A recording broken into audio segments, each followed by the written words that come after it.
Wait, Frontier models only earn back costs in the first few months? Exactly. According to Dean W. Woodsball on Simon Willison's weblog, Frontier models cost so much to train that companies recoup much of that investment in just the early post-release window before they become sub-Frontier. So basically, once the next model launches, the old one stops being profitable? That is the point. The value curve drops after the initial release period when the newest flagship model defines the top tier. That implies the massive training costs need fast turnaround. What happens to smaller labs trying to compete? They cannot match those early returns. Once a model is no longer Frontier, prices collapse and the moat widens for big players with constant release cycles.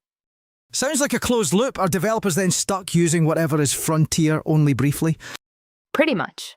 Developers depend on that short window for access to high-capacity models before they get priced down or throttled. Does Ball mention what drives those costs so high? Compute, data, or just size bloat? He points to enormous cost as the core factor. It captures compute scale and training expense, especially for the largest general-purpose systems. So from a workflow view, the sustainability problem is the short monetization window. That means APIs might shift faster than dev teams can integrate. Exactly.